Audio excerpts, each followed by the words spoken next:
말씀으로 들어가겠습니다. 오늘의 말씀의 제목은 내가 주님을 사랑하나이다입니다. 오늘 말씀으로 들어가겠습니다. 오늘 말씀은 마가복음의 말씀입니다. 예수님께서 길을 가십니다. 예수님께서 길을 지나시는데 한 청년이 와서 꿇어 엎드립니다. 예수님 앞에. 그러고는 물어봅니다. 예수님, 제가 무엇을 하여야 영생을 얻으리이까? 어떻게 해야 하나님의 나라에 들어갈 수 있습니까? 라고 청년이 예수님 앞에 무릎을 꿇고 묻습니다. 그러자 예수님께서 말씀하십니다. 내가 이미 알고 있듯이 살인하지 말라, 간음하지 말라, 도둑질하지 말라, 거짓 증언하지 말라, 속여 빼앗지 말라, 너의 부모를 공경하라 라고 예수님께서 십계명을 말씀해 주십니다. 그러자 그 청년, 그러니까 엎드렸던 사람이 말합니다. 제가 어려서부터 이것들을 다 지켰습니다 라고 말합니다. 그러자 예수님께서 그를 바라보시고 사랑하셔서 말씀하십니다. 그런데 너한테 부족한 게 하나 있어. 내게 있는 모든 것들, 그 소유들을 다 팔아서 가난한 자들에게 나누어 주고 너는 다시 와서 나를 따르라 라고 말씀하십니다. 그 사람을 사랑하셔서 예수님께서 이 말씀을 그 사람에게 이렇게 말씀하자 그 사람이 이렇게 반응합니다. 우리 21절부터 22절 말씀을 함께 읽어보기를 원합니다. 같이 읽겠습니다. 같이 읽겠습니다. 시작. 예수께서 그를 보시고 사랑하사 이르시되 내게 아직도 한 가지 부족한 것이 있으니 가서 내게 있는 것을 다 팔아 가난한 자들에게 주라. 그리하면 하늘에서 보화가 내게 있으리라. 그리고 와서 나를 따르라 하시니 그 사람은 재물이 많은 고로 이 말씀으로 인하여 슬픈 기색을 띠고 근심하며 가니라. 아멘. 이 사람은 겉모습은 굉장히 믿음이 좋았던 사람인 것 같습니다. 하나님을 잘 섬기고 하나님께서 지켜라고 했던 그 모든 말씀, 십계명을 다 지키는 사람이었습니다. 마치 우리 교회에 충성 키즈들이 있습니다. 어렸을 때부터 자라왔던 충성교회 우리 키즈들처럼 하나님의 말씀을 어렸을 때부터 다 지켰던 사람이었던 것 같습니다.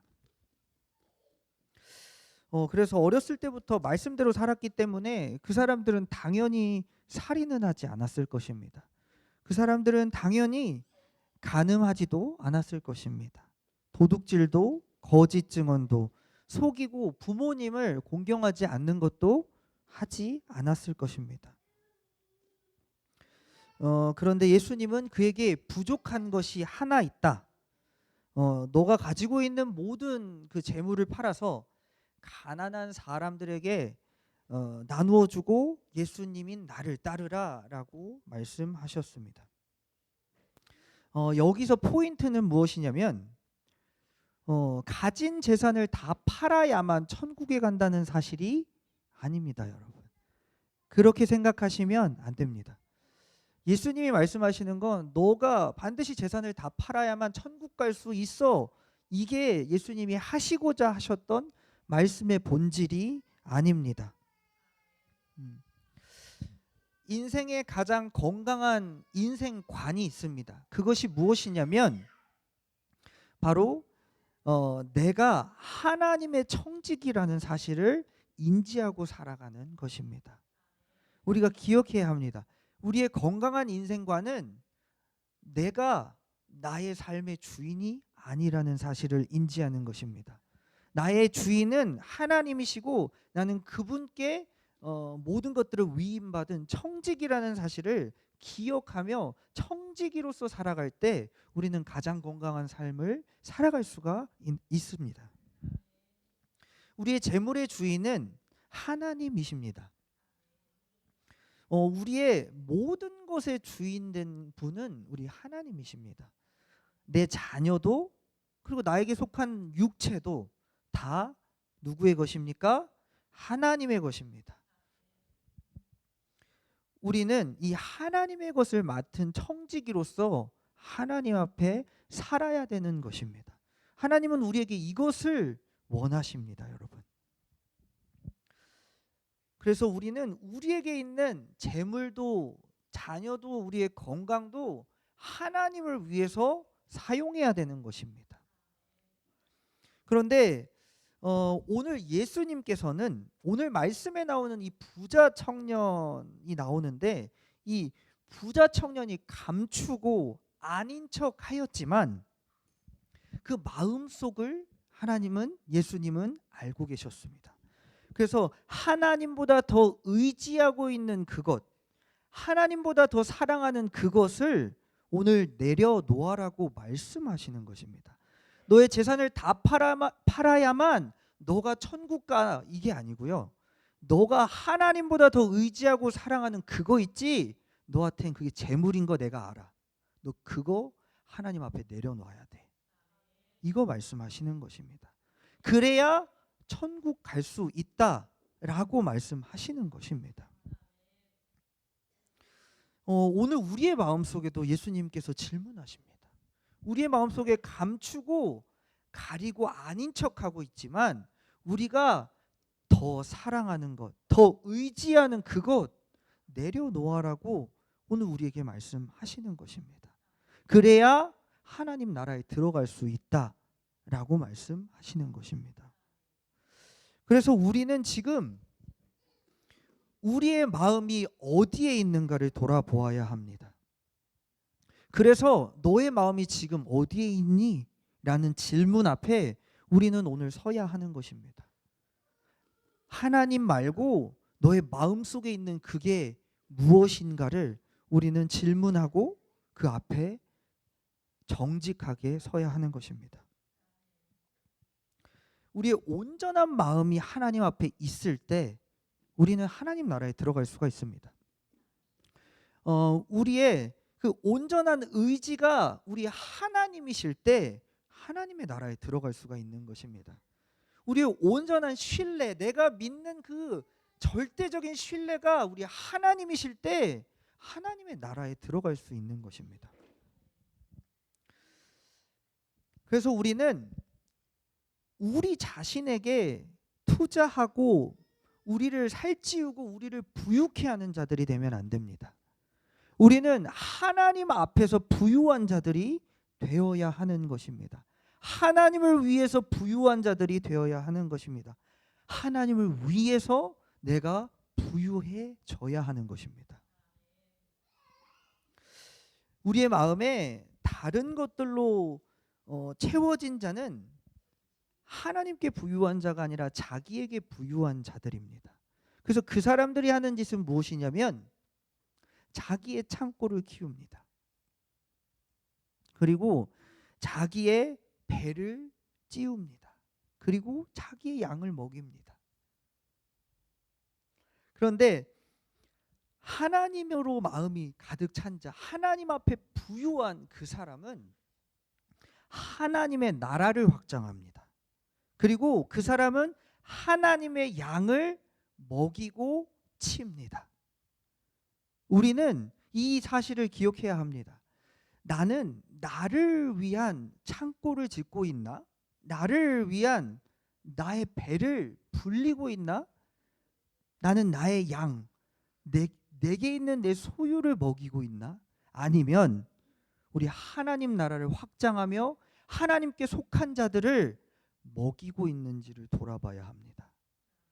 하나님께서는 이것을 우리의 삶에 요구하십니다. 그 부자 청년에게 요구하셨던 건 바로 이것입니다. 네 배 그만 불리고 네 창고 그만 키우고 이제는 하나님의 나라와 그 양들을 먹여라는 말씀인 것입니다. 그 자들이 하나님의 나라에 합당한 자요 들어갈 자들입니다. 지난주 금요일 날 우리 최후의 만찬이라는 영화를 함께 보았습니다. 많은 부분이 참 은혜스러웠고 다 기억하고 싶었지만 다 기억이 잘 안 나는 것 같습니다. 그 중에서도 그렇지만 기억에 나는 부분을, 또 은혜 받았던 아주 귀한 부분을 한번 생각해 보았습니다. 거기에 유다가 나옵니다. 유다. 가롯 유다가 나오는데, 그는 예수님의 12 제자 중에 한 사람으로서 예수님 앞에서 귀한 아주 중요한 재정을 맡은 자였습니다. 그리고 그는 수많은 예수님이 행하시는 기적들을 저기 뒤에서 의심스러웠는지 어쨌는지 그 화면에서는 약간 눈빛이 조금 수상해 보였지만, 그 예수님을 바라볼 때 의심의 눈초리로 그 기적들을 바라보는 것 같았습니다. 그런데 그 막 떡이 막 여러 바구니로 막 물고기가 수십 수백 수천 마리로 늘어날 때 그는 기뻐했습니다.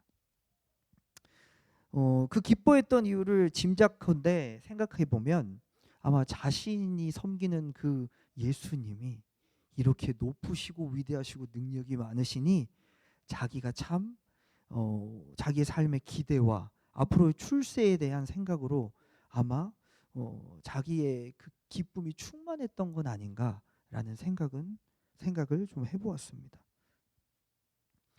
이렇게 자기 속에 자기가 가지고 있었던 생각으로 예수님을 따랐던 유다가, 예수님이 이제 메이저리그로 나아가야 되는데 점점 마이너리그로 갑니다.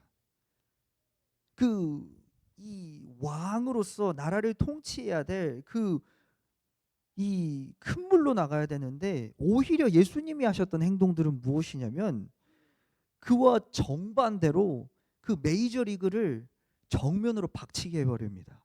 그러면서 성전에 들어가서 성전을 뒤엎어 버립니다.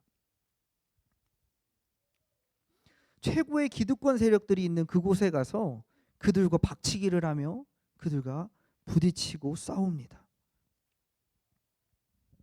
그러자 유다의 생각과 마음에는 번민이 들어옵니다. 뭐지? 내가 생각했던 시나리오는 이게 아닌 것 같은데.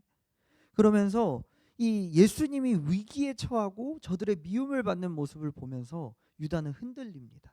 그리고 어쩌면 생명의 위협까지 느꼈을지도 모릅니다. 결국 이 유다는 은화에 예수님을 팔아버립니다. 예수님의 12 제자 중에 한 명이었던 이 유다는 그의 참 주인이 예수님이 아니었습니다. 그의 주인은 결국 그의 육신이고 그의 배였습니다. 그런데도 예수님은 너무나도 아름다우신 분이셨습니다. 그래서 친히 종의 자리로 들어가셔서 그들의 제자들의 발, 심지어 유다 배신할 그 자의 발까지도 씻겨 주십니다. 그리고 유다에게 말씀하십니다. 내가 나를 팔 거야라는 말씀을 하셨으면서 이 유다에게 충분하게 생각하고 돌이키고 회개할 수 있는 시간을 끝까지 주십니다. 그럼에도 불구하고 그는 예수님이 그의 주인이 아니었습니다. 그래서 그는 자신을 위해 예수님을 버립니다. 우리는 예수님을 믿을 때 조금 생각해 보아야 될 부분들이 있는데, 그것이 무엇이냐면 예수님을 섬기는데 다른 조건이 있으면 안 된다라는 사실입니다. 나의 출세를 위해서 예수님 믿지 마십시오. 나의 기분 따라서 예수님 믿지 마십시오. 그리고 나를 위해서 예수님 믿지 마십시오. 그런 사람들이 배신합니다, 여러분. 누구처럼요? 유다처럼요. 우리는 그분이 나의 하나님이시고 나를 위해 십자가에 못 박혀 죽으신 우리 주님이시기 때문에 그분을 따른다는 사실을 절대 잊으면 안 됩니다. 다른 이유는 없습니다. 죄인 되어 죽어서 멸망할 지옥 갈 자를 구원하신 나의 주님이시기 때문에 나는 그분을 따르는 것입니다. 나를 축복하시고 이 땅에서 나에게 복을 주셔서가 아닙니다. 영원한 지옥 갈 자, 사랑하시고 구원하신 그분께 너무 감사해서 나는 신앙생활을 하는 것입니다. 이 사실을 잊으면 신앙생활은 잘못 가게 되어 있습니다. 유다처럼요. 상황과 기분에 따라서요. 그러나 기억할 것은 나는 그분 앞에 감히 감당할 수 없는 은혜를 받은 자라는 사실을 우리가 힘들 때마다, 괴로울 때마다, 내 신앙의 권태기와 어려움이 올 때마다 기억해야 되는 것입니다. 또 우리가 생각해야 될 것들이 있습니다. 우리는 주의 나라를 위해서 일하고 하나님의 일을 한다고 힘쓴다고 사실은 신앙생활을 하고 있는 자들입니다. 그런데 어느 순간 이런 생각이 들어올 때가 있습니다. 내가 지금 뭐 하는 거지? 나의 인생은 잘 살아가고 있는 건가? 허비하는 건가? 왜 나만 이 일을 해야 되지? 왜 남들은 하지도 않는데 왜 나만 이 고생을 해야 되는 건가? 우리는 이런 생각을 할 수가 있습니다. 그런데 딱 이 생각을 했던 사람이 바로 누구였냐면 유다입니다, 여러분. 기억하십시오. 그런 생각을 했던 사람이 바로 유다입니다.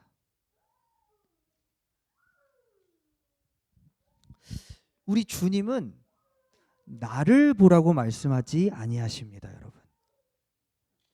우리 주님은 하나님 나라에서 큰 자는 나를 위한 자가 아니라 남을 섬기는 자라고 말씀하십니다. 하나님 나라를 위해서 우리가 살아갈 때에 나를 보지 마십시오. 저 사람과 비교해서 나를 보지 마십시오. 시험에 듭니다, 여러분. 예수님은 그 자가 큰 자가 아니라 이 나 말고 다른 사람들을 섬기는 그 사람이 하나님 나라의 큰 자라고 말씀하십니다.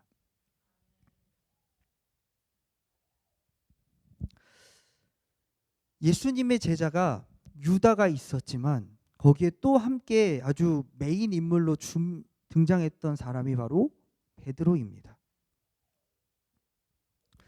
이 수제자 베드로는 예수님께서 이제 십자가에 못 박히기 위해서 이 군정들에게 잡힐 때 이 예수님을 지키겠다고 칼을 준비했던 사람입니다.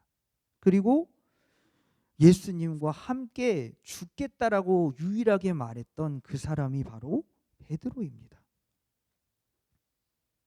그런데 이렇게 나에게 예수님이 죽는다면 나도 죽여주세요라고 말했던 이 베드로가 십자가를 지시는 예수님의 그 고난 가운데, 그러니까 이 로마 병정에게 채찍을 맞을 그 순간에 예수님과 눈이 마주칠 때 그가 했던 행동은 도망가는 거였습니다, 여러분.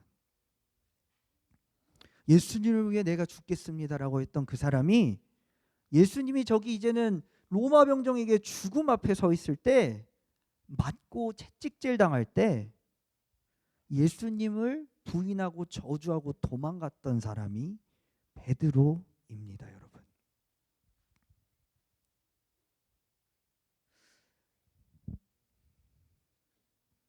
유다가 더 잘못했습니까? 베드로가 더 잘못했습니까? 우리는 말할 수가 없습니다. 배신한 건 매한가지 아닙니까?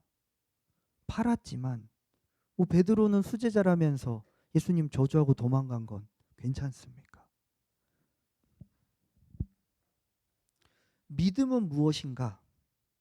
그리고 주님을 사랑하는 건 무엇인가? 우리는 한번 생각해 보아야 합니다. 우리 요한복음 21장 15절 17절 말씀을 함께 읽어보기를 원합니다. 같이 읽겠습니다. 시작. 그들이 조반 먹은 후에 예수께서 시몬 베드로에게 이르되 요한의 아들 시몬아 내가 이 사람들보다 나를 더 사랑하느냐 하시니 이르되 주님 그러하나이다.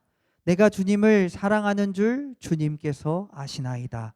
이르시되 내 양을 먹이라 하시고 또 두 번째 이르시되 요한의 아들 시몬아 내가 나를 사랑하느냐 하시니 이르되 주님 그러하나이다.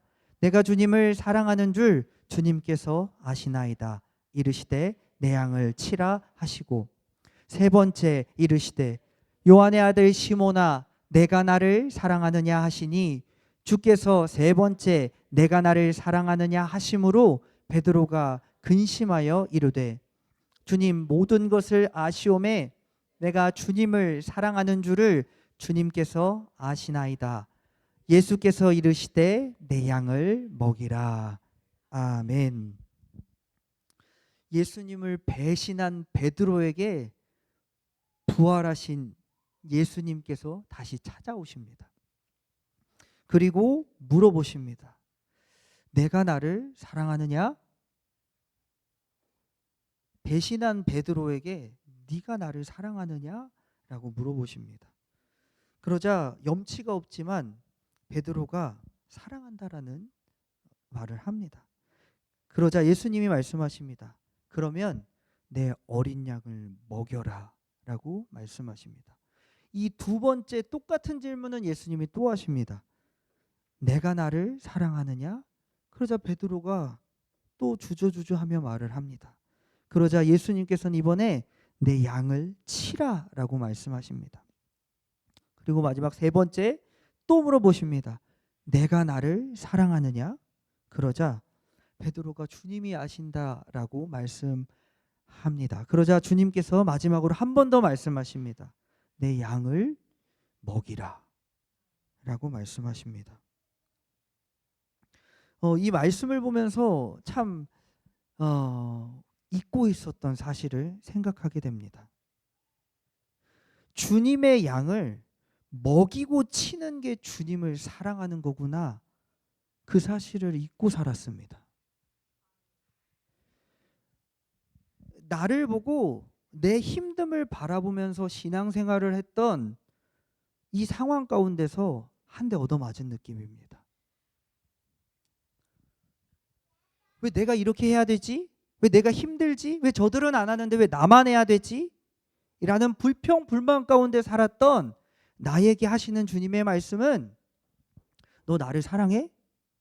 그럼 내 사랑하는 양들을 먹여. 너 나를 사랑하니? 그럼 내 양을 쳐. 너 진짜 나를 사랑해? 그러면 내 양을 먹여. 예수님은 무슨 말씀하시는 겁니까? 예수님을 사랑하는 것이 예수님께 속한 자들을 먹이고 섬기는 것이라고 말씀하시는 것입니다. 우리의 헌신은 결코 헛되지가 않습니다, 여러분. 우리 사랑하는 성도님들의 헌신은 결코 헛되지 않습니다. 우리 사랑하는 다음 세대들의 헌신은 결코 헛되지 않습니다, 여러분. 여러분들이 하는 행동들이 여러분들은 의미를 잘 모르지만 그것이 주님을 사랑한다라는 표현입니다. 주님은 그것을 사랑으로 받아주신다는 말씀입니다. 그래서 우리 말괄량이 같은 예수를 믿지도 않고 아직도 잘 모르는 그 아이들을 섬기는 우리 성도님들과 다음 세대 우리 온지 선생님들은 그것들이 어떠한 의미인지를 생각해야 합니다. 우리가 예수님을 사랑한다라는 것을 표현한다라는 게 바로 우리가 그들을 먹이고 섬긴다라는 사실을 우리는 기억해야 합니다. 저 아이의 똥을 치워주는 게 주님을 사랑하는 것입니다. 저 아이의 오줌 싼 바지를 갈아주는 게, 저 아이들의 목에 배에 먹을 것을 넣어주는 게 주님께서는 나를 사랑하는 것이라고 말씀하시는 것입니다. 2026년도죠. 7월 23일 앞으로 한 달 정도가 남았습니다. 한 달이 지나면 우리 하나님 나라를 위해서 저 서울에서 우리의 형제자매들이 옵니다. 너무 기쁘고 감사한 일입니다. 먼저 해달라고 말한 적이 없습니다. 그런데 하나님께서 예비하신 때와 하나님이 예비하신 그 일이 이제 우리 가운데 이루어지는 것입니다. 하나님께서 그들의 삶 가운데, 그들의 사역 가운데 하나님의 감동과 은혜가 있어서 이곳 가운데로 우리를 돕기 위해서 옵니다. 물론 우리가 아니라 하나님의 나라를 위해서요. 너무나도 기쁜 일입니다. 우리만 있는 것이 아니라는 게 느껴지십니까? 하나님 나라에 우리만 있지 않습니다. 하나님이 보내십니다. 그래서 우리에게 이 천군 천사와 같이 정말 아주 든든한 지원군과 같이 이 서울에서 우리 형제자매들이 옵니다. 우리가 해야 할 일을 우리는 해야 합니다. 우리는 예수님을 사랑하기 때문에 오늘 말씀처럼 우린 양을 먹이고 쳐야 합니다, 여러분. 그것이 우리의 하나님의 일입니다. 그래서 우리가 전력을 다해 그 일을 어떻게 성취해야 될지를 함께 고민하며 준비해야 합니다.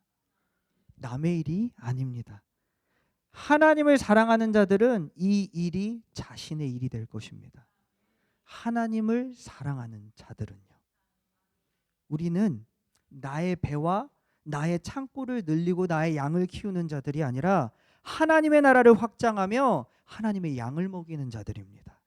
천국을 소유한 자들입니다. 그렇기 때문에 우리가 이 일을 하나님 앞에서 성취할 수 있도록 준비해야 하는 것입니다.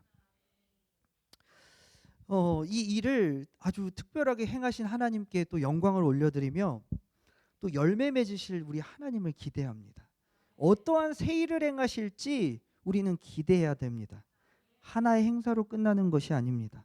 하나님의 새로운 시즌이 열린다는 것을 믿음으로 받으시기를 원합니다. 우리가 기도할 것은 우리 목사님께서 말씀하셨지만 기도로 우리는 준비해야 합니다. 이 일의 성취는 기도 가운데 있습니다, 여러분. 기도하면 그 기도에 하나님의 컨펌 가운데 이 땅에서 성취된다라는 사실을 기억하십시오. 그래서 우리가 기도할 것은 하나님의 기쁜 그 복음의 소식이 선포되며 묶인 자들이 자유케 되고 은혜의 해가 선포되는 시간이 되기를 원합니다. 그래서 이곳 가운데 하나님의 자녀들이 이곳으로 들어와서 하나님을 알고 하나님을 예배하는 귀한 역사가 일어나기를 함께 기도해야 합니다. 우리가 이 함께 예배드리고 또 돌아올 자들을 위해서 기도하지만, 그리고 우리가 두 번째 함께 기도할 것은 무엇이냐면 이 일이 성취되도록 이 한성교회와 충성교회 모든 함께하는 자들 가운데 모든 일들을 순적하게 하시고 사건과 사고와 질병 가운데서 하나님이 지켜 보존하여 주시라고, 우리가 그 영혼의 구원과 이 사역에 함께하는 동역자들을 위해서 우리 함께 이 시간 기도하기를 원합니다.